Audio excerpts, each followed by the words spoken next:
मैं उम्रा करने गई तो तवाफ करते हुए गिरकर बेहोश हो गई। होश आने पर पता चला कि मुझे एक अरबी उठाकर अस्पताल ले आया है। मैंने उस अरबी का शुक्रिया अदा किया तो वो बोला, आपको मेरे घर खाना खाना होगा, तभी मैं शुक्रिया कबूल करूंगा। मैं मान गई और उसके साथ चली गई। मगर जो ही मैं बेड पर बैठी तो मेरी जान निकल गई, क्योंकि उस अरबी ने तो मुझे सऊदी अरब में रहते हुए 1 साल गुजर चुका था। मैं काफी हद तक अरबी जुबान भी सीख चुकी थी, मगर मेरा यहाँ पर दिल नहीं लगता था। शादी से पहले तो मुझे बहुत सपने दिखाए गए थे, मगर यहाँ आकर तो पता चला था कि सऊदी अरब मेरे लिए एक जेल से कम नहीं है। एक ऐसी जेल जहाँ पर अगले ही लम्हे क्या हो जाए कुछ पता नहीं चलता था। यूं तो मुझे घर से निकलने की बिल्कुल भी इजाजत नहीं थी, मगर कभी कभार मेरे शोहर को न जाने क्या हो जाता था। वो सुबह सवेरे ही मुझे एक लंबी लिस्ट हाथ में थमाकर कहता था कि ये सब चीजें ले आओ। वो चीजें ऐसी होती थी जिनको पूरा करते करते शाम के अंधेरे छा जाते थे। मेरे शोहर की फरमाइशें बड़ी अजीब सी होती थी। मुझे आज भी याद है, जब मुझे सऊदी अरब आए हुए 2 माह गुजरे तो मेरा शोहर मुझसे कहने लगा, महानूर, मैं चाहता हूँ कि अब तुम यहाँ के रंग ढंग में ढल जाओ। मैं ये बात सुनकर खुश हो गई थी, क्योंकि घर में रह रहकर मैं भी बहुत बेजार हो चुकी थी। मैं बोली, फैजान, मुझे क्या करना होगा? तो उसने मेरे सवाल के जवाब में मुझे एक लंबी सी लिस्ट थमा दी और अपनी गाड़ी में बिठाकर दूर एक बाजार में छोड़ाया था। कहने लगा कि जब ये चीजें तुम खरीद लो तो मुझे किसी भी स्टोर वाले के नंबर से कॉल कर लेना, और एक चिट पर अपना मोबाइल नंबर लिखकर मुझे थमा दिया। मैं पाकिस्तान में ही खुद ही सौदा सल्फ वगैरह लाया करती थी, इसलिए मैंने हामी भर ली थी। मेरा शोहर तो चला गया। मैंने लिस्ट खोलकर देखी तो हैरान रह गई थी कि उस पर बड़ी अजीबो गरीब चीजें लिखी थी। 21 दाने लौंग। अब मैं हैरान थी कि 21 दाने लौंग कहाँ से लूं। मैंने स्टोर में खड़ी हेल्पर लड़की से पूछा तो वो मुस्कुराई और बोली, आप ये पैकेट ले लें, हमारे स्टोर पर हर चीज पैकेट में ही मौजूद होती है। मैंने सर हिला दिया और लौंग का पैकेट रख लिया। फिर 50 दाने इलायची, 104 दाने चावल, 72 दाने चना दाल। मैं ये सारी लिस्ट पढ़कर मुस्कुराती रही और पैकेट जमा करती रही। पहले दिन मेरी शॉपिंग जल्दी हो गई, इसलिए मैंने अपने शोहर को कॉल करके बुला लिया था। वो बहुत हैरान हुआ और कहने लगा, तुमने इतनी जल्दी सब कुछ खरीद लिया? मैंने इस बात में सर हिला दिया तो मेरा शोहर मुझे घर ले गया। घर में मेरी सास, शोहर और 2 नंदे रहती थी। हम घर पहुंचे तो सभी लाउंज में बैठे हुए थे।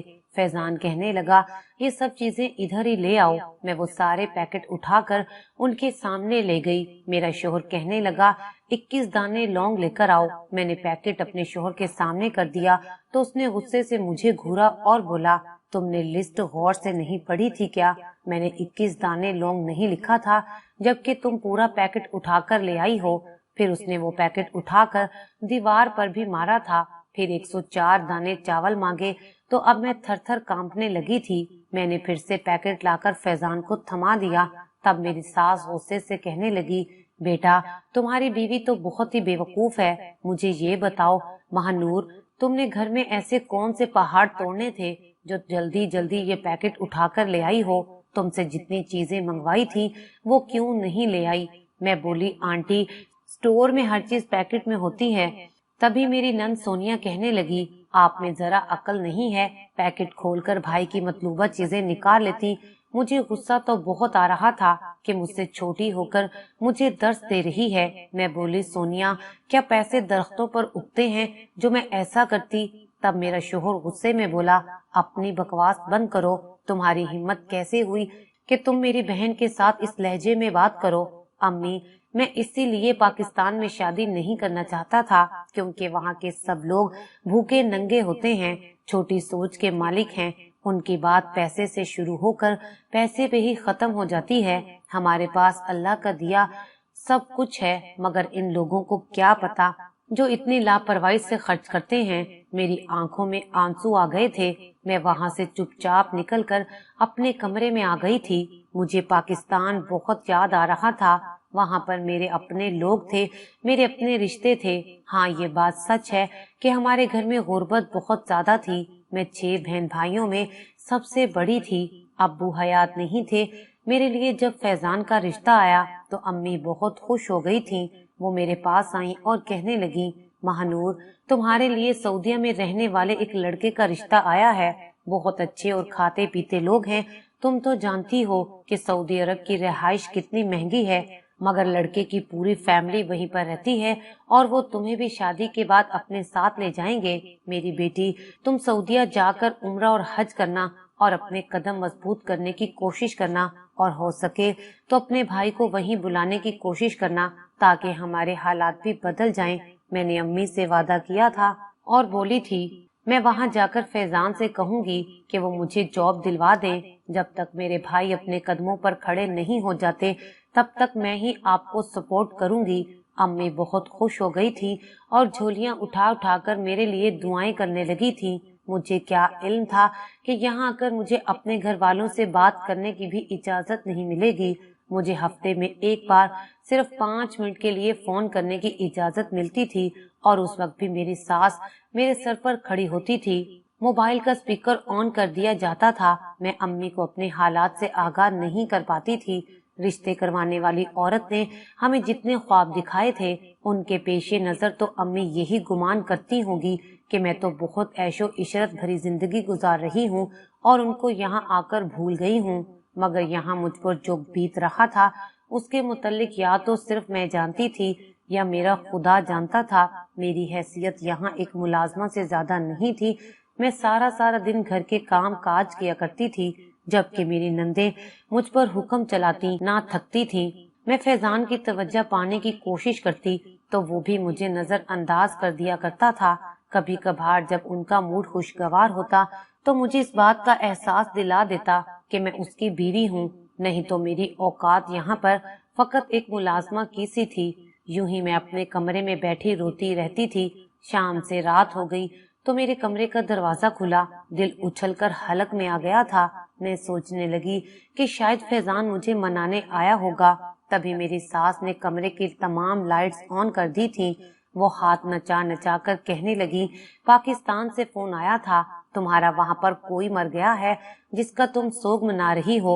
ये बात सुनकर तो मेरा दिल छलनी छलनी हो गया था। मैं बोली, आंटी, अल्लाह ना करे, आप कैसी बातें कर रही हैं, खुदा का कुछ खौफ करें। वो कहने लगी, खुदा का खौफ ही है जो तुम इस वक्त मेरे घर पर मौजूद हो, नहीं तो तुम पर चोरी का इल्जाम लगाकर जेल भिजवा देती। फिर जब तुम सारी जिंदगी जेल में सड़ती तब पता चलता। चलो निकलो अपने कमरे से और खाना बनाओ, सोनी और मिशेल को भूख लगी है। मैं खुद से बोली, अगर भूख लगी है तो उनसे कहे ना कि वो कुछ बना लें, अब इतनी छोटी भी नहीं है वो। मेरी बात सुनकर तो मेरी सास ने हंगामा बर्पा कर दिया था। उसने चीख चीख कर मेरे शोहर को मौके पर बुला लिया और झूठे इल्जामात मुझ पर लगाने लगी। उस दिन मेरे शोहर ने मुझ पर हाथ उठाया था और उसने ऐसा हाथ उठाया था कि कई दिन मेरे जिस्म पर नील पड़े रहे थे। और उस दिन मुझे अपनी हैसियत का इल्म हो गया था। उन लोगों के सामने जुबान खोलने का मतलब था अपनी शामत को आवाज देना था। इसलिए मैंने अपनी जुबान को हमेशा हमेशा के लिए सी लिया था। मेरी दोनों नंदे बड़ी अजीब सी थी। वो सारा सारा दिन पड़ी बिस्तर तोड़ती रहती थी और फिर शाम के वक्त खूब बंठन कर अपनी सहेलियों के साथ पार्टी करने चली जाया करती थी। यूं तो मेरा शोहर बहुत सख्त मिजाज था, मगर उसने कभी अपनी बहनों को रोक टोक नहीं की थी। खैर, इस वाक़ये के 2 हफ्ते बाद मेरे शोहर ने मुझे फिर से एक लिस्ट थमा दी थी और कहने लगा कि तुम पैसों की फिक्र हरगिज मत करना, जितनी चीजें इस पर लिखी हुई हैं उतनी ही लेकर आना, आज जल्दी करने की कोशिश हरगिज मत करना। मैंने सर हिला दिया। आज भी मेरा शोहर मुझे उसी बाजार में लेकर गया था जहाँ पहले लेकर गया था। मैं स्टोर पर चली गई। मैंने जब मतलूबा चीजें खरीद ली तो स्टोर के मालिक से इजाजत लेकर एक कोने में बैठकर सारे पैकेट खोलकर बैठ गई और एक एक चीज को गिनने लगी। मैंने महसूस किया था कि स्टोर में आने जाने वाले लोग मुझे अजीब नजरों से देख रहे थे। लोग मुझे पागल समझ रहे थे। एक अरबी मर्द मेरे पास आया और कहने लगा कि आपको किसी मदद की जरूरत है। मैंने महसूस किया है कि आप कुछ परेशान हैं। मैंने नफी में सर हिला दिया तो वो मुस्कुराकर वापस चला गया। आज मुझे 6-7 घंटे लग गए थे। फिर मैंने फैजान को फोन करके बुला लिया। आज वो बहुत ज्यादा खुश लग रहा था। कहने लगा, آج اگر تم نے چیزوں میں گڑبڑ کی ہوئی تو تمہاری خیر نہیں ہوگی۔ میں بہت زیادہ تھک چکی تھی۔ میں نے سوچا تھا کہ گھر جاتے ہی لمبی تان کر سو جاؤں گی، مگر گھر میں داخل ہوئی تو چکرا کر رہ گئی۔ ہر طرف بہت ہی گند پھیلا ہوا تھا۔ ایسا لگ رہا تھا جیسے یہاں کسی پارٹی کا انتظام کیا گیا تھا۔ میں حیرت سے بولی، یہ سب کیا ہے؟ میری ساس نے ناک سے مکھی اڑائی اور جواب دیے بنا ہی اپنے کمرے میں چلی گئی۔ فیضان کہنے لگا، تم جلدی جلدی سے ہر چیز سمیٹ لو، مجھے یہ کچرا پسند نہیں ہے۔ میں تو اپنے نصیبوں کو رونے لگی تھی۔ خیر مجبوری تھی، شوہر کی بات ماننا پڑی تھی۔ میری نندوں نے کبھی مجھ سے بات کرنا بھی مناسب نہیں سمجھا تھا۔ میں جب بھی ان کے پاس جا کر بیٹھتی تو وہ اٹھ کر چلی جاتی تھی۔ میں نے محسوس کیا تھا کہ میری نندوں کی سرگرمیاں کچھ مشکوک سی تھیں۔ لڑکوں سے باتیں کیا کرتی تھیں، مگر جیسے ہی مجھے دیکھتی تو فوراً اٹھ کر چلی جایا کرتی تھیں۔ مجھے یہ سب کچھ دیکھ کر بہت دکھ ہوا تھا کہ وہ اپنے بھائی کی آنکھوں میں دھول جھونک رہی تھیں۔ میں نے سوچ لیا تھا کہ میں اپنے شوہر کو اس کی بہنوں کے کرتوتوں سے ضرور آگاہ کروں گی، مگر اس سے پہلے میں کوئی ثبوت ڈھونڈ لوں گی، کیونکہ میں جانتی ہوں کہ اگر میں نے ثبوت کے بغیر بات کی تو شاید یہ لوگ مجھے زندہ ہی درگور کر دیتے۔ کچھ دن تو آرام سے گزر گئے تھے، مگر پھر سے میرے شوہر کو مجھ سے شاپنگ کروانے کا دورہ پڑ گیا تھا۔ اس نے مجھے لسٹ تھما دی اور اپنی گاڑی میں بٹھا کر اسٹور تک لے گیا۔ میں بولی، فیضان، آپ سے ایک بات پوچھوں؟ آپ مجھ سے اس طرح کی چیزوں کی خریداری کیوں کرواتے ہیں؟ میرا شوہر مجھے کہنے لگا، تم مجھے پاگل سمجھ رہی ہو؟ ایسا بھی تو ہو سکتا ہے کہ میں تمہیں آزما رہا ہوں اور اس بات کا اندازہ لگانے کی کوشش کر رہا ہوں کہ تم میرے ساتھ رہنے کے قابل ہو بھی یا نہیں۔ دراصل میں پاکستان میں شادی نہیں کرنا چاہتا تھا۔ یہ جو شادی ہوئی ہے نا، میری مرضی کے بغیر ہوئی ہے۔ میں تمہیں جب تک اپنے رنگ ڈھنگ میں نہیں ڈھال لیتا تو تمہیں قبول نہیں کر پاؤں گا۔ میں بولی، فیضان، یہ کون سا طریقہ ہے؟ میری بات مکمل ہونے سے پہلے ہی فیضان نے مجھے ٹوک دیا تھا۔ پھر وہ مجھے کہنے لگا، مجھے زیادہ باتیں کرنے والی عورتیں پسند نہیں ہیں، چلو اترو گاڑی سے۔ میں بہت جلدی کے ساتھ گاڑی سے اتر آئی تھی۔ آج میرا دل معمول سے کچھ زیادہ ہی اداس تھا۔ میں سارے پیکٹ خرید کر اللہ تعالیٰ کے گھر خانہ کعبہ چلی گئی، کیونکہ ہم مکہ شہر میں رہتے تھے اور وہ وہاں سے قریب پڑتا تھا۔ میں 2 دفعہ پہلے بھی وہاں جا چکی تھی۔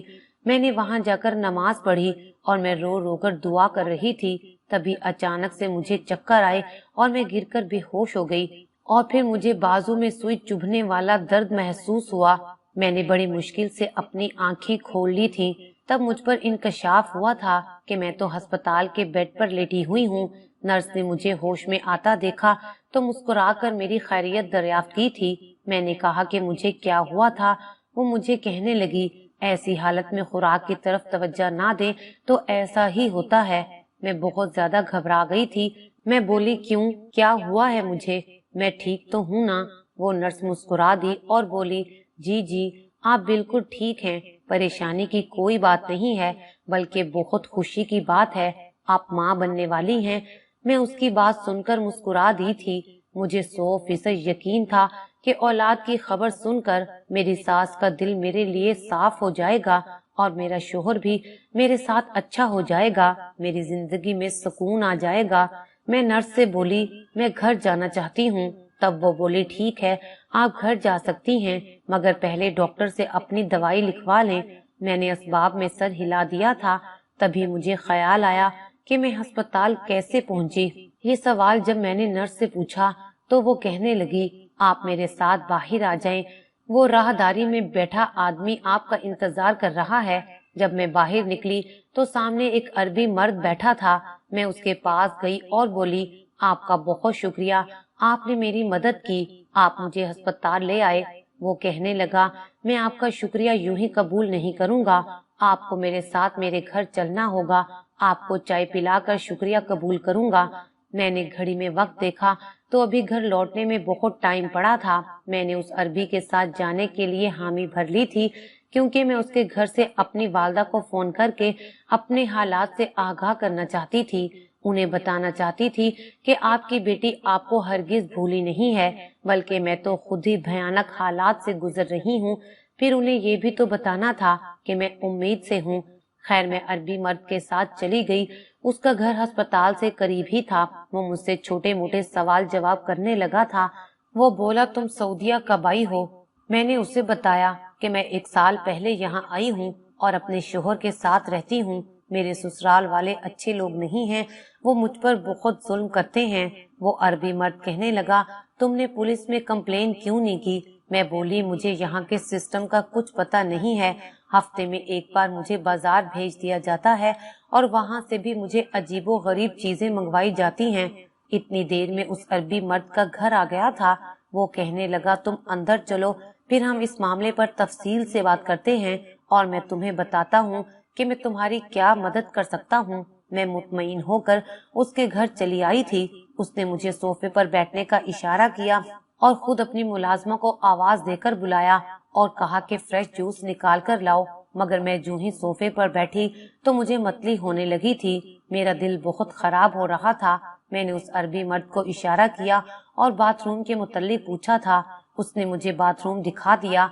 मैं मतली करती जा रही थी। मैंने अम्मी से सुन रखा था कि प्रेगनेंसी में छोटी मोटी बदबू से भी दिल खराब होने लगता है और आज मैं खुद पर यह तजर्बा कर रही थी। मुझे लग रहा था कि यहाँ पर कोई चीज मरी पड़ी है। मैं बाहर निकली तो अरबी मर्द कहने लगा, सब खैरियत तो है ना? मैंने इस बात में सर हिला दिया।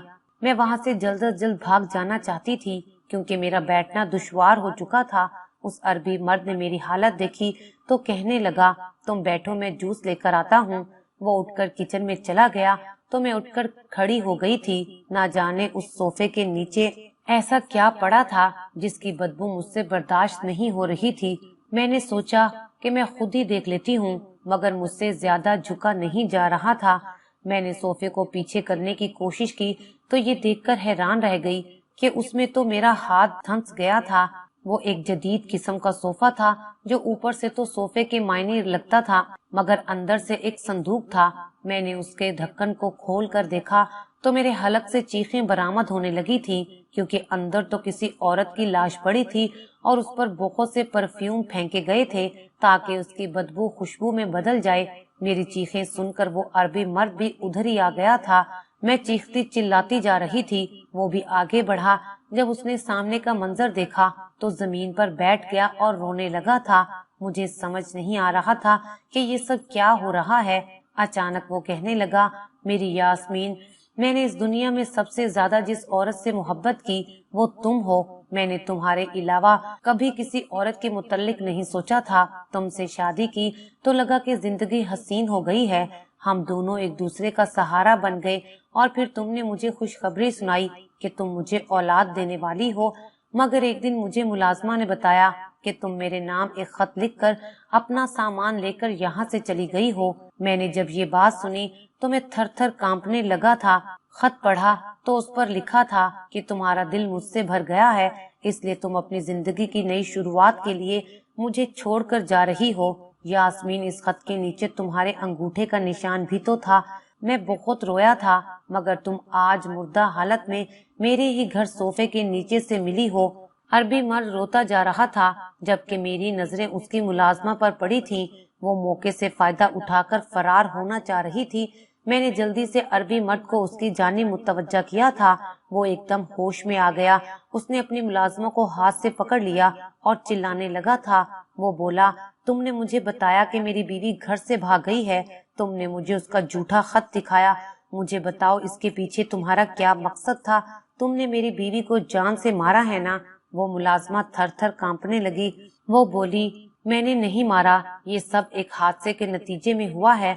दरअसल मैं यहाँ काम करने सिर्फ इसीलिए आती थी क्योंकि मुझे किसी से इल्म हुआ था कि आप बहुत ही मालदार आदमी हैं। मैं इस घर में काम करती रही और कीमती चीजें रोजाना चोरी करती रही। एक रोज मालकन की नजर मुझ पर पड़ गई। उसने मुझे रोकने की कोशिश की थी। मैं बहुत ज्यादा खौफजदा हो चुकी थी। जाहिर सी बात है, मालकन मुझे पुलिस के हवाले कर देती और मेरी सारी जिंदगी खराब हो जाती। इसलिए मैंने घर से फरार होने की कोशिश की, मगर मालकन ने मुझे बहुत मजबूती से थाम लिया था कि इसी सद्दाम में वो नीचे फर्श पर जा गिरी। मुझे नहीं इल्म हुआ कि उनके सर के कौन से हिस्से पर चोट आई थी। वो ऐसी बेहोश हुई कि दोबारा ना उठी और मुझे यकीन हो गया कि वो मर चुकी हैं। मैं बहुत ज्यादा घबरा गई थी اگر آپ کو علم ہو جاتا کہ مالکن مر گئی ہیں تو آپ مجھے زندہ نہ چھوڑتے، اس لیے میں نے مالکن کو صوفے میں چھپا دیا اور روز ان کی لاش پر ایک نیا پرفیوم چھڑک دیتی ہوں تاکہ کسی کو اس لاش کی بدبو نہ آئے، اور آپ اس کمرے میں بہت کم ہی آتے تھے، اس لیے کبھی آپ کو بھی شک نہیں ہوا تھا۔ اور پھر میں نے جھوٹ موٹ کا خط لکھ کر اس کے انگوٹھے کا نشان بنا دیا تھا۔ میں مالکن کو آج دفنانے والی تھی مگر پھر آپ آ گئے اور میرا بنا بنایا کھیل خراب ہو گیا۔ عربی مرد نے اپنی ملازمہ کو پولیس کے حوالے کر دیا تھا اور میرا بہت شکریہ ادا کیا کہ میری وجہ سے وہ ساری حقیقت جان پایا ہے۔ اس نے فون پر کسی سے بات کی اور اسی وقت کچھ لوگ آ کر اس کی بیوی کی تدفین کے لیے اسے اٹھا کر لے گئے تھے۔ اس کے بعد وہ بولا، چلو میں تمہیں تمہارے گھر چھوڑاتا ہوں۔ میں نے حامی بھر لی مگر وہاں بھی ایک سرپرائز میرا منتظر تھا۔ میں نے جیسے ہی گھر کا دروازہ کھولا تو یہ دیکھ کر دنگ رہ گئی کہ وہاں ایک عجیب طوفان بدتمیزی برپا تھا۔ وہاں پارٹی ہو رہی تھی جس میں مرد عورت کی کوئی تفریق نہیں تھی۔ میری دونوں نندے مردوں کے ساتھ رقص پیش کر رہی تھی جبکہ میرا شوہر بھی وہیں پر موجود تھا۔ میں مزید آگے بڑھی تو اپنے شوہر کو یہ کہتے ہوئے سنا تھا، امی ہمیں مہنور کے روپ میں کام والی تو مل گئی ہے، کیوں نہ ہم اس سے مزید فائدہ اٹھائیں اور اسے بھی رقص پر لگا دیں۔ میری ساس کہنے لگی، تمہارا مشورہ تو بہت اچھا ہے، اس کے آنے سے پہلے پہلے یہ پارٹی ختم کرواؤ ورنہ وہ بھاگ جائے گی۔ میں نے دیکھا تھا کہ وہاں جوا بھی چل رہا تھا۔ میں الٹے قدموں وہاں سے بھاگی تھی۔ عربی مرد ابھی وہیں پر تھا۔ میں نے اس کو سب کچھ بتا دیا۔ اس نے ایک بار پھر سے پولیس کو بلوایا اور میرے شوہر سمیت سب کو گرفتار کروا دیا تھا۔ بعد میں میرے شوہر نے پولیس کے سامنے یہ انکشاف کیا تھا کہ انہوں نے گھر میں ہی ایک جوا خانہ بنا رکھا تھا۔ ہفتے میں 3 دن وہ یہاں پر یہ سب کام کرتے تھے۔ جس دن گھر پر ایسا کوئی فنکشن ہوتا تو وہ مجھے جان کر بازار بھیج دیتا تاکہ میں ان معاملات سے بے خبر رہوں۔ میں نے اپنے شوہر سے طلاق لینے کا فیصلہ کر لیا تھا مگر میں اپنے ہونے والی اولاد کی وجہ سے بہت پریشان تھی۔ اس عربی مرد نے مجھے شادی کی آفر کر دی جسے میں نے قبول کر لیا تھا۔ اس نے مجھ سے وعدہ کیا تھا کہ وہ میرے بچے کو اپنا نام دے گا۔ اس کا نام عبداللہ تھا اور وہ بہت ہی اچھا انسان تھا۔ بچے کی پیدائش تک میری طلاق نہ ہو سکتی تھی۔ جیسے ہی بچہ پیدا ہوا میرا شوہر جیل میں تھا، میں نے اس سے طلاق لے لی اور عبداللہ سے شادی کر لی۔ وہ بہترین شوہر اور اچھا باپ ثابت ہوا۔ اس نے میرے دونوں بھائیوں کو بھی سعودیہ بلوا لیا اور انہیں اپنے ساتھ کام پر رکھ لیا تھا۔ میری زندگی اب بہت بہتر ہو گئی ہے۔ میں اللہ تعالیٰ کی بہت شکر گزار ہوں جس نے مجھے فیضان جیسے بد کردار شخص سے نجات دلوا کر عبداللہ کا ساتھ دیا تھا۔ ہم دونوں شادی کی پہلی سالگرہ پر حج کرنے گئے تھے۔ تب مجھے محسوس ہوا تھا کہ اگر اس دنیا میں اچھے لوگ موجود نہ ہوں تو سب کچھ تہس نہس ہو جائے۔ آج میں یہ بات فخریہ طور پر کہہ سکتی ہوں کہ مجھے اپنے شوہر عبداللہ سے بے انتہا محبت ہے اور میرا شوہر عبداللہ بھی مجھ سے بے پناہ محبت کرتا ہے۔